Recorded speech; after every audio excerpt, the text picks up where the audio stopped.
We are entering into the final week before the Countdown Cup.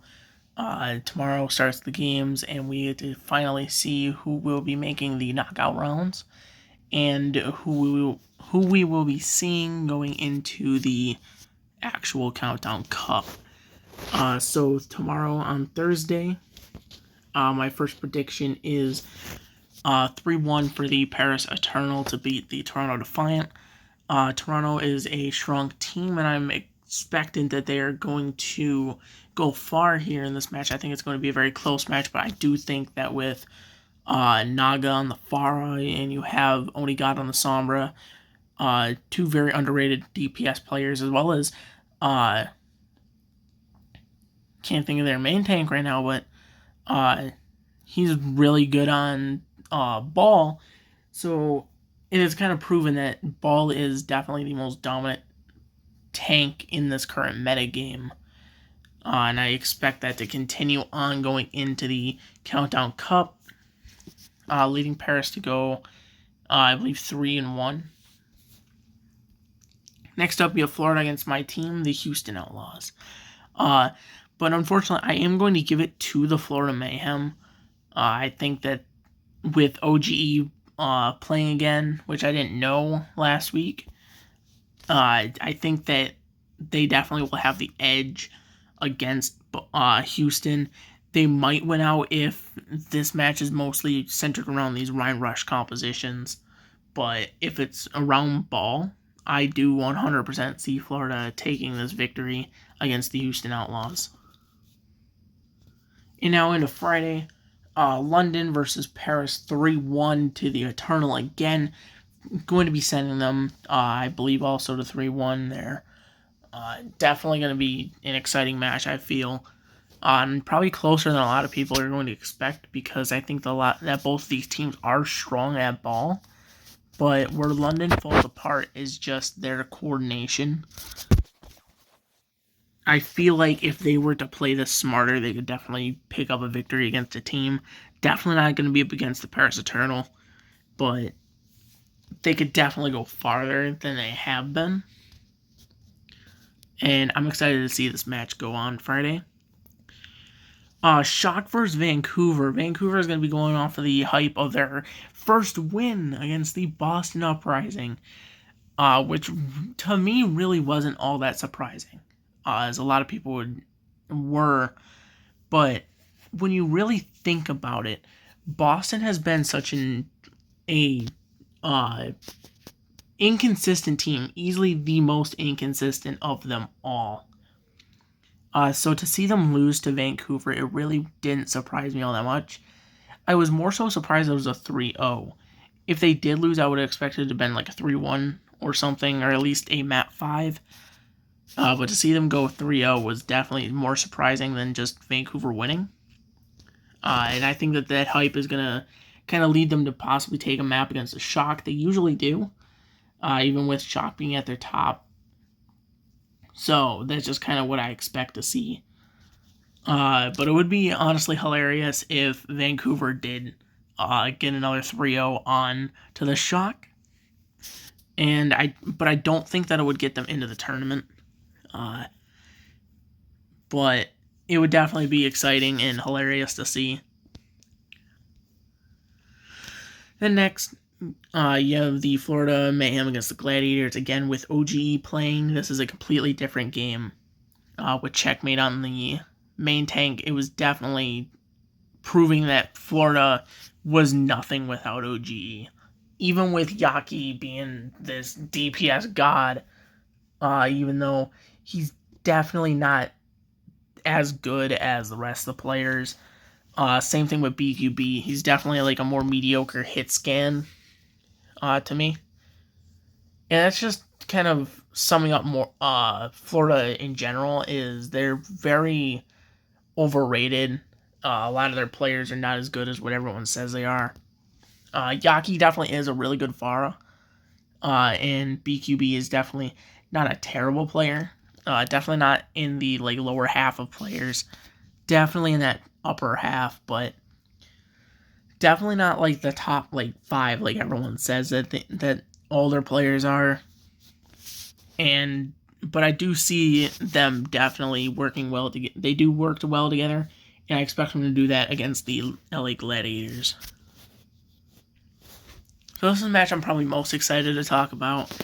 It is the toilet bowl of the season, the London Spitfire versus the Vancouver Titans. I see London winning this. Even with the hype behind them from their win against Boston, Vancouver is not that good. And London is a good team. They're not a bad team necessarily. Where they fall apart is their coordination. They definitely fall apart a lot. And it's all because of like their someone's out of position slightly, or there's not and they're prioritizing their targets poorly. Vancouver does that on a level like no other, which is what I think gives London the upper hand, as well as them having Hottie, who is a pretty good ball player. They have Sparker, who's a good tracer, even though it's probably just going to be Blase playing instead. Not Blase, but Shax. It'd probably just be Shax and Blase playing. Rich Shax, an absurdly good tracer, a really good Sombra. Definitely going to be the carry of the team there. And I see him getting the player of the match personally, because Shax is definitely going to be carrying this game, which will just lead to the Vancouver Titans getting rolled for the most part. Definitely will not be that one-sided of a series, though, since these teams are both very inconsistent. But it's going to be nice to see London pick up a victory finally. It's going to be against a team that I probably just about everyone expected to lose every match this year. Houston versus Glads. My team, the Houston Outlaws, definitely going to be winning this. It's probably going to be a Ryan-centric game. Even though ball is the meta, neither team is very good at it. We might see some experimentation with both teams, but I definitely see Houston and LA playing the Reinhardt more than anything. And that's where Houston excels, and that's definitely where they're going to get a victory against the LA Gladiators. Next is the Shock and the Defiant. Defiant, even though they have Aspire and Sato and Hisu, as well as KDG, is one of the greatest coaches the Overwatch League has seen. I don't see the team I don't really see them picking up the victory against Shock, especially since Shock is definitely looking pretty good in this metagame. Not the best, but I do see them definitely picking up the win here pretty easily. Definitely. Even though I do think it's going to go 3-1, I think it's going to be a pretty fair fight, more so leaning towards Shock, kind of rolling them a bit. Could be a 3-0, but I'm going to predict a 3-1. Since I'm not really that good at East Region, I'm just going to kind of quickly go through these and kind of give a quick little insight on some of the teams that I know of. Spark, Chengdu 3-0. Chengdu is one of the front runners with his ball composition, and I don't really see Spark being able to beat that.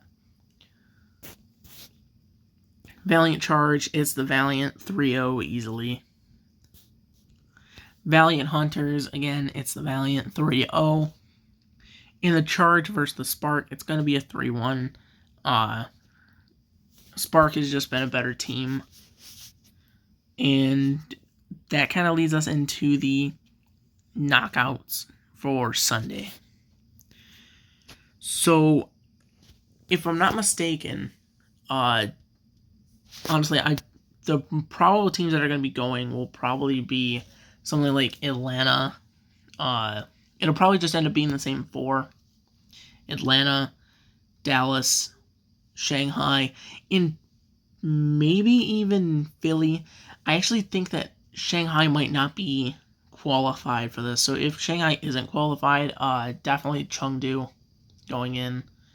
But it's easy to say that Philly is probably going to go as well as Chengdu. But that is all for the Countdown Cup up until the actual tournament next week. And hopefully we get to see something new. Hopefully Philadelphia can actually perform at a tournament and actually get a win. If not, it'll probably just be Chengdu winning this or Shanghai, depending on which one is able to go. So, and that's all I have for this video. I am excited to see these matches play out, and I think that it's going to be probably the best week for this tournament.